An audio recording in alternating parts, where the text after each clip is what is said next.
บ่อยสูงค่ะบ่อยสูงพี่ๆน้องๆผู้ปันแห้งขาวสายหมอหอมกุกอกค่ะมื้อนี้ก็เป็นวันที่1เดือนธันวาคมปี2025ในตอนรายการเฮาค่ะตอนนี้ที่อ่อนเอาพี่ๆน้องๆเฮาค่ะมารับถมโดยลองหลีฮู้และหลีฟางตั้งเป็นอันจังมาจอมไว้หลังสีเป็นเพศสภาวะในนั้นค่ะ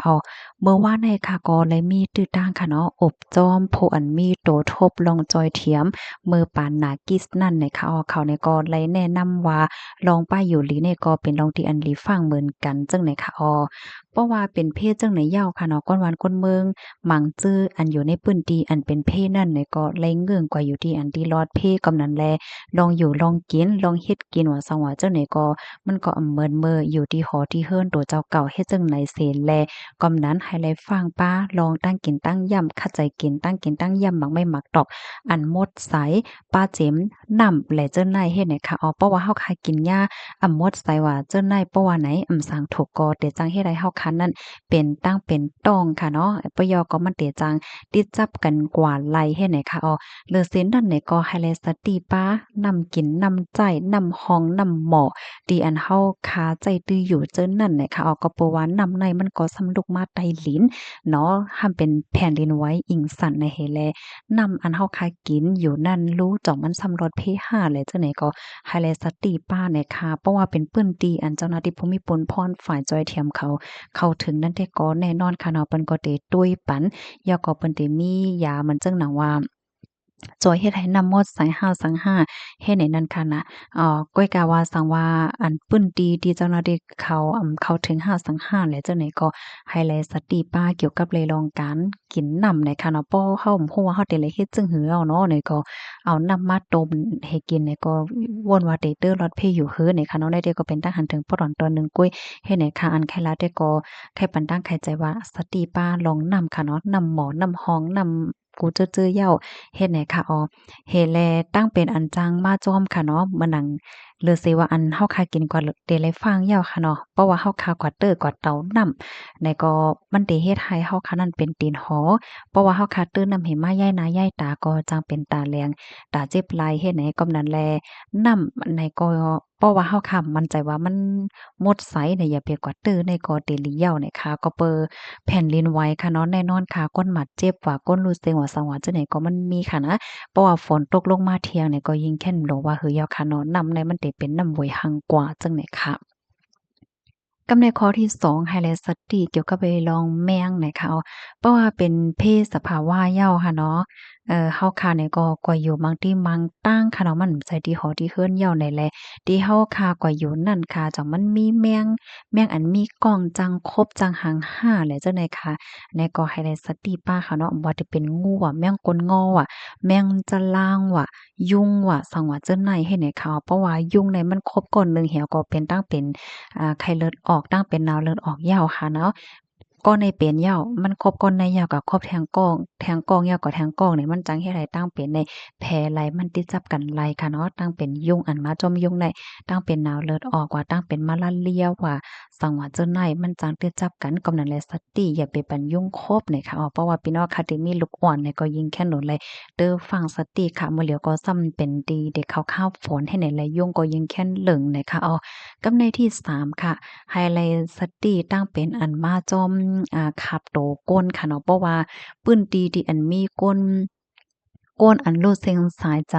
ไหวเฮแลอำไปเลยฮับลองจอยเทียมเนี่ยจังไหนในค่ะเนาะเพราะว่าเสียงกว่าเหย้าในเคิงเหย้าเนี่ยก็มันก็เตมีน้ำออกมาเตขับโตก้นให้ในจอมนั้นค่ะเป็นเตมีน้ำเตมีเสียวเตมีหางจังไหนออกมาเนี่ยค่ะ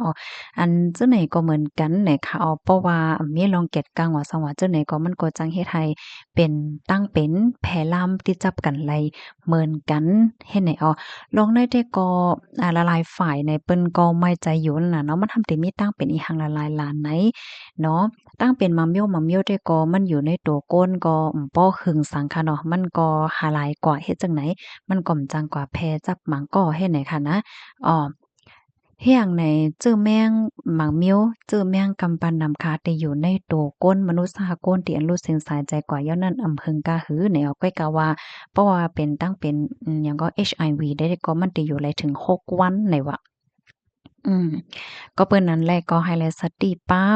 เกี่ยวกับไปลองการติดจับเจอแมงอันลูกมาตีเหมือนจังว่าก้นรูดเซ็งกว่าเหย้าเฮาคากว่ายิบกว่าเตอกว่าหางห้านเนี่ยก็เปิ้นว่าก้นนั่นเฮาก็ฮู้ว่าเปิ้นมีตั้งเป็นว่าซังว่าเจังไหนพมีตั้งเป็นอีหังไว้พองก่อมโ้เฮ็ดให้นั้นค่ะน่ะเนาะมันหนังตั้งเป็นเปิ้นฮ้องว่าตั้งเป็นหมองคอค่ะเนาะ TP ซังว่าจังไหนตั้งเป็นปอดว่าตั้งเป็นหยังก็ปีโป้สีโป้ค่ะเนาะ HIV ว่าเจ้าไหนเนี่ยค่ะเนี่ยก็ไฮไลต์สติป้าในเกี่ยวกับเวลองในได้ก็เพราะว่าเป็นฝ่ายจอยแถมเพกำซื้อได้ก็แน่นอนค่ะเนาะเขาก็มีลายเฮ็ดกลางตัวเจ้าเก่าเขาอยู่แล้วเฮ็ดในคณะอันผู้ฮู้เขาแนะนำได้แต่ก็เพราะว่าเฮาคาดีกว่าจอยนี่นะคะนึงในแต่ละใส่ถุงมือนี่ค่ะเนาะถุงมือนี่ก็แต่ละ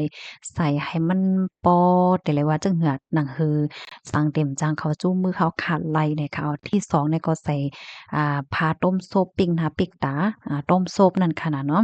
ที่3เนี่ยก็ใส่หมากโหเหมือนหนังโคนโหเฮาคาหนังคือมันเต็มย่อยหังเจ้าหนายเฮ็ดไหนค่ะที่3เนี่ยก็ใส่หมานตาที่5เนี่ยก็ใส่อันเฮนา